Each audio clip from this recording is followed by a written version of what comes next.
Okay, so for the next section, we're going to go over the actual draw tools themselves. The first one is simply draw single, which is automatically selected whenever you actually pick an item from the actual palette. You see it actually shows a ghost of what you're going to place. You simply click to place it, select a different item, simply click to place. Very simple, right?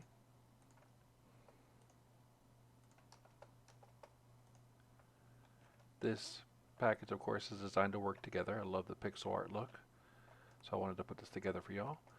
The next tool will work off of whatever you choose. It looks like a paint roller. It's called Draw Continuous. You simply press and hold to actually draw with it. The next tool is looks like a paint fill. I simply call this one paint area. You'll notice you drag over an area and it paints. Notice that it didn't actually draw over those dirt spots. It actually checks to make sure there's no other item in the way already, and it only draws over that. At the bottom is actually an eraser. Looks like a big old red eraser there. Change this back to the draw tool.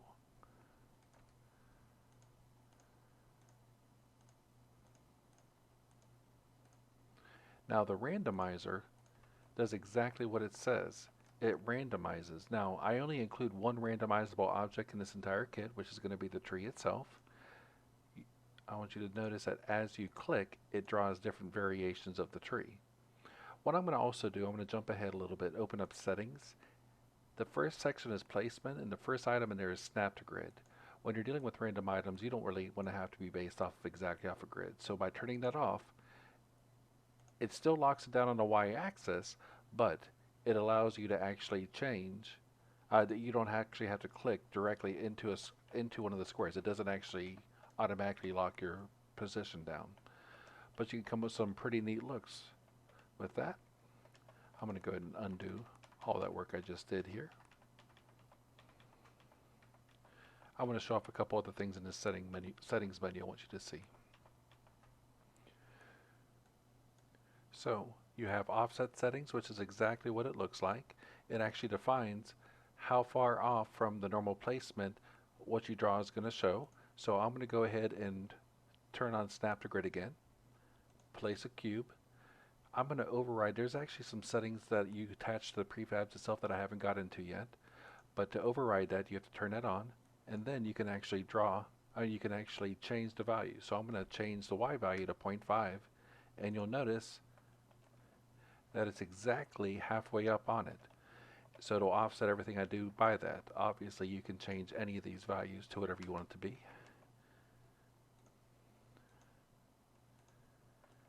Obviously not locked down onto the grid. Undo those. I'm going to set these back to 0. I haven't found too many uses for that, at least with this kit, but I have actually worked with other kits that definitely could use those well. The next section down is going to be rotation settings. Now, once again, attached to the prefabs themselves are their own rotations. For example, this thing rotates at 90-degree angles. I haven't gone over the tools yet, but they're very straightforward. On the right is a rotate, hotkeyed with the space bar. Below it's a flip, hotkeyed with the letter F. You can change these at any time yourself. You can also change the axis by clicking on this. By default, the rotate is over the y-axis. Flip is over the x-axis by default. That can be changed. I'm going to use spacebar for the shortcut for rotate, and as you can see, it's 90 degrees every time, guaranteed. The sign, on the other hand, you may want to be able to rotate at many more angles, so I set that thing, I believe it was 15 degrees in the prefab itself. Anything, obviously, you can actually change yourself. So let's say we change the Y rotation to 45 degrees, override what's put into the prefab, and you'll see I can actually rotate it 45 degrees now. Obviously, it has no real use there, so I'm going to change it back to what the default for most things are.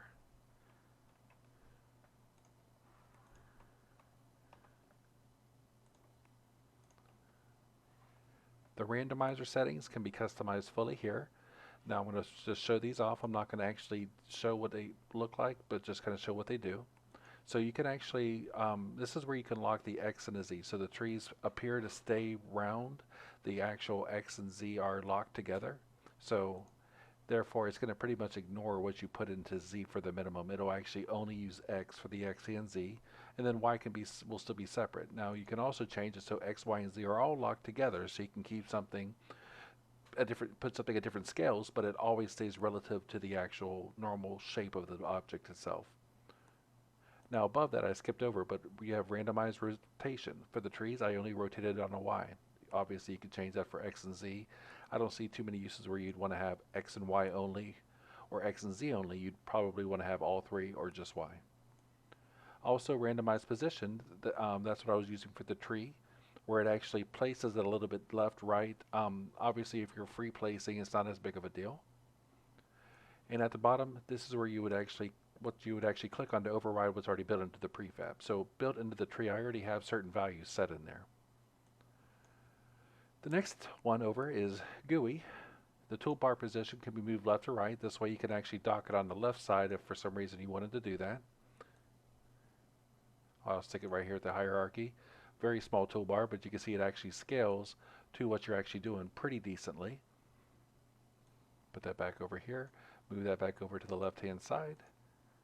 And also the back of these icons themselves can be changed from dark to gray to light, depending on what you're wanting to show. I've had people request a much lighter background for certain dark items that don't show up too well. I mean, these are actually pretty colorful. The dirt, though, you can already see blending in. This is one of the neatest things I really liked here, was actually the ability to change the thumbnail pitch and yaw. So for example, let me go to the prefabs here. Remember, you load prefabs and it loads this whole list. So what if we were just to change this thing by about 45 degrees? So we'll change that from 225 to 180. And then go ahead and load those same exact prefabs. Exactly there. So let me just change it to 200, try it again. More of a Unity style angle there. So you have a lot of customization options as far as that goes. The actual yaw is the up and down, so if you actually have it set for 0, you're looking straight at it. Set it for 90, you're looking straight above it, and it does limit to 0 to 90. There's no reason to go any further past that. Figured it would make a lot more sense to leave it as such. So yeah, as you can see straight above, very useful I would imagine on certain types of maps. I'm going to set this, I think I had it set for like 30 degrees. Yep, looks right. Easy to see, you can tell what everything is. So the grid dimensions, you're going to want to leave this as at 1 for the most part, because that matches the Unity grid dimensions. I didn't mention this earlier, but in the gizmos, I actually turn off the show grid. Otherwise, Unity's grid will show up with the mass grid, and it actually looks very odd sometimes, so I always turn it off in the gizmos. But the unit size, you can change that down, and as you can see, all of a sudden the grid is half size. It's below it is actually where it shows the count, which is from the center to the edge of the grid. So a 50 size is actually 100 by 100. And then a major line every is how often it draws those major lines. You can kind of see there, like every 5 lines is a major line. I find it useful for lining certain things up, and I left it to standard rule, which is 10 lines, as if you were to get the the blue line grid paper. Fill color, minor line cover, major line color, those are pretty straightforward as far as what the grid customization options are. Also, under the etc. folder within mask, that's where I put all the odds and ends, including the grid material. So if you want to get creative, you can change it. Also, the eraser materials there, so I have no problem with any of that. Anything you do like that, though, when I release a new update, you're going to want to take your own custom things out so it doesn't get overwritten whenever you do the update. Under the hotkeys is very straightforward. Right now, for the modifier keys, I'm only using Shift. I'm going to have to do it a completely different way to capture Control and Alt, and for right now, I didn't see a reason to go into that yet. As you can see, the spacebar itself is used for, where did I put that at? Yeah, for rotate prefab, spacebar, like I said, F for flip. All the tools themselves, select all these different tools, have it. The deselect, I just put the escape. You can turn on and off the grid by simply clicking G. So very useful stuff. I'm also go ahead and show this. You can actually save your own custom settings By taking these three settings, yes, I actually separated them into their own separate files for each tab. And what you would do is you would take them, put them wherever you want them to be.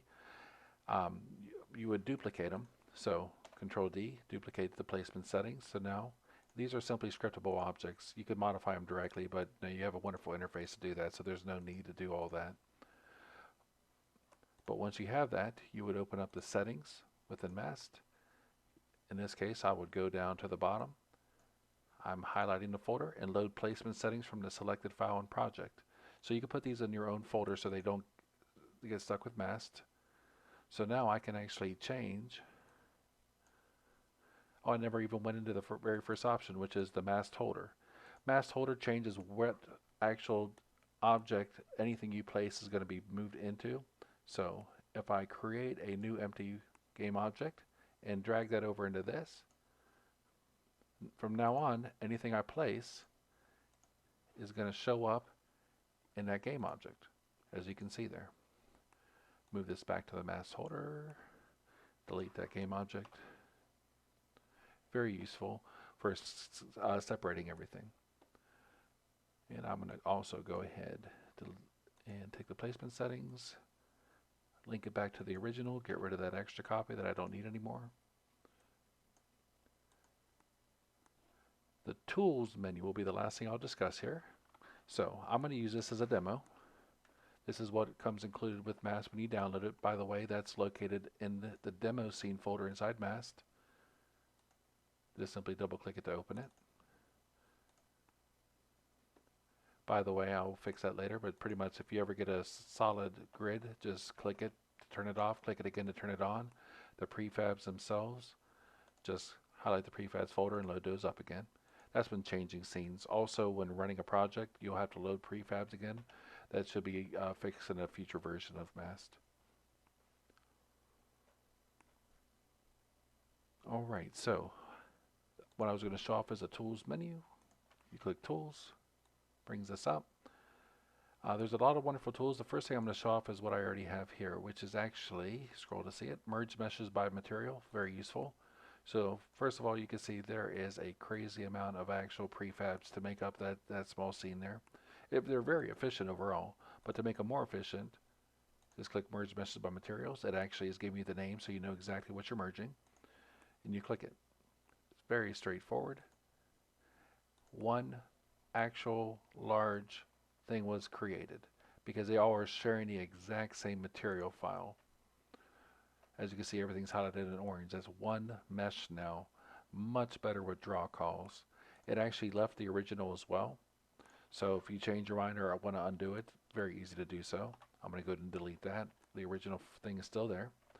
I also want to mention the grid at the top there, the up arrow, down arrow. Also, those can be controlled with Shift S and Shift W. Why am I using Shift? Because I like to use W and S because it's very familiar. Use it in Minecraft and tons of other different things, usually used for strafing.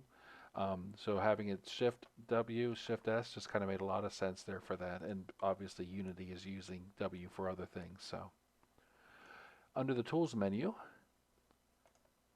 is create prefabs for models. What this is going to do is, let's say you take your models that were created in any particular tool, you export them as object files or as FBX files, and you want to use them in Mast, you can actually manually create all your prefabs. To create a prefab, you drag the model up into the hierarchy, then you drag the actual item, the actual model back down into your project folder, and it creates a prefab of it.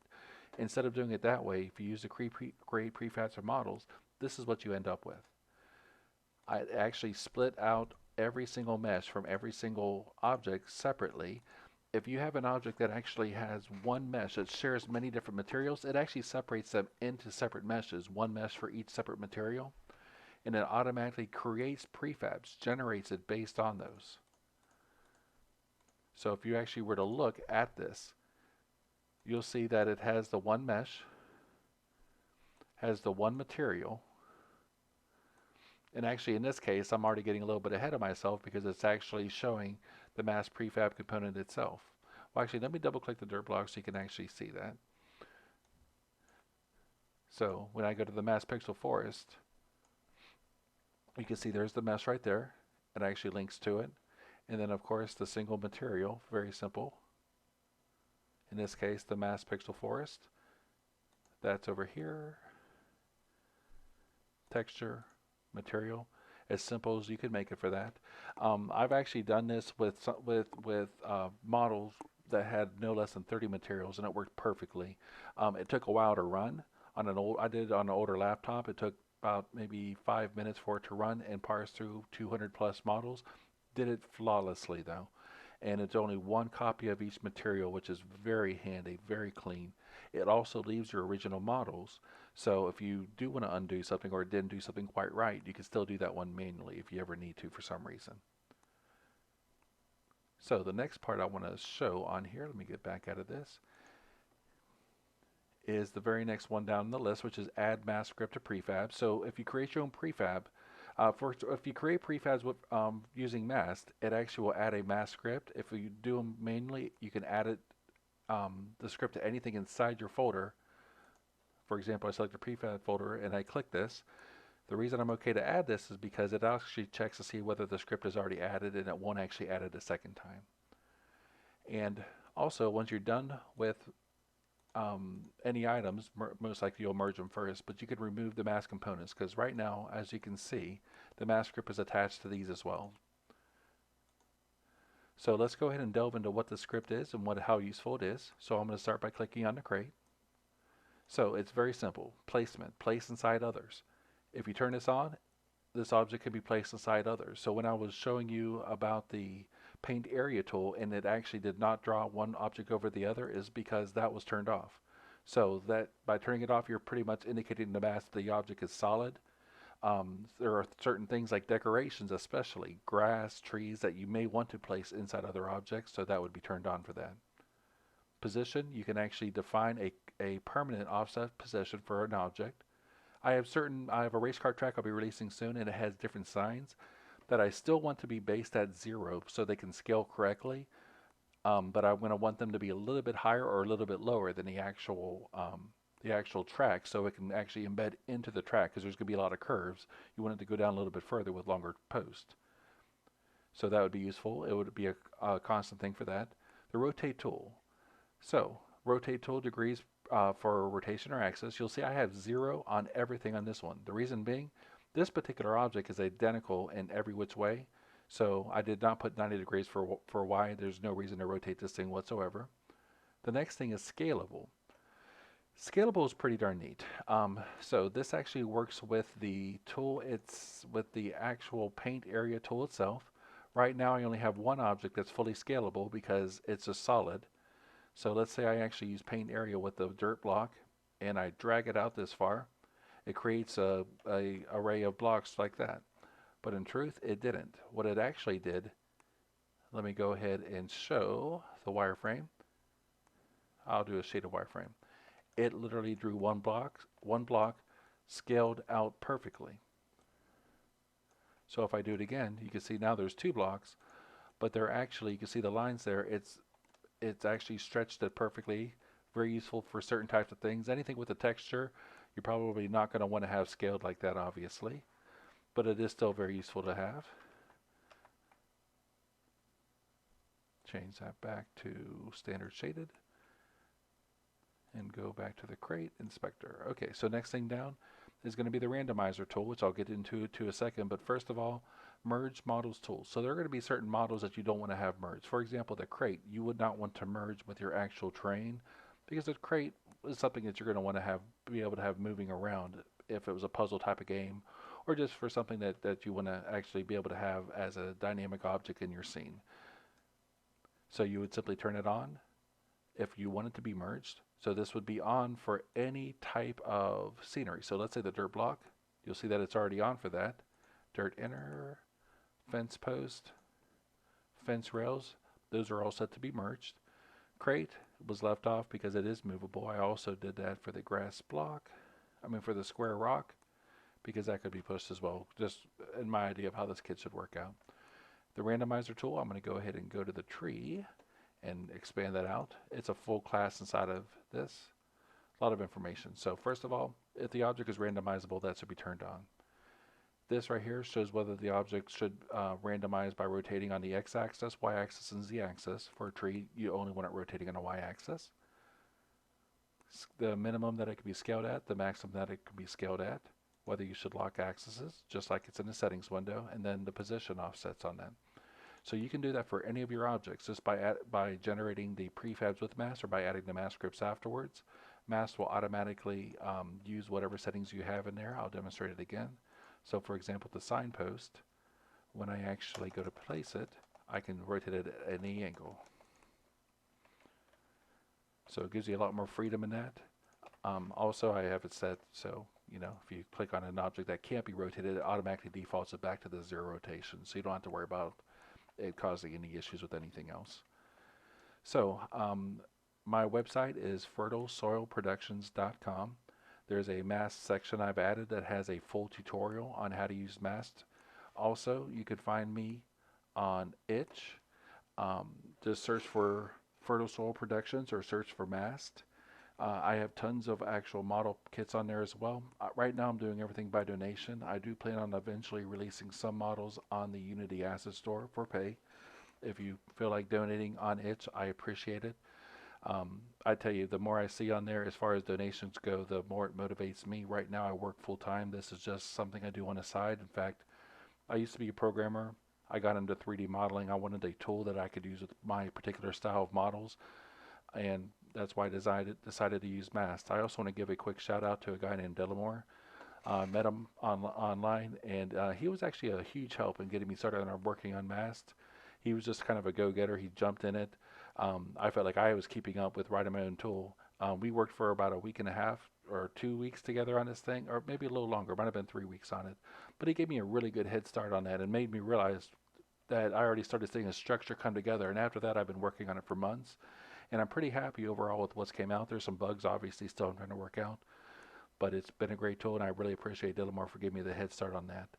So, look forward to talking to y'all. Inside the itch folder in the mast folder, there's actually a forum, a community forum that I'd love people to post in.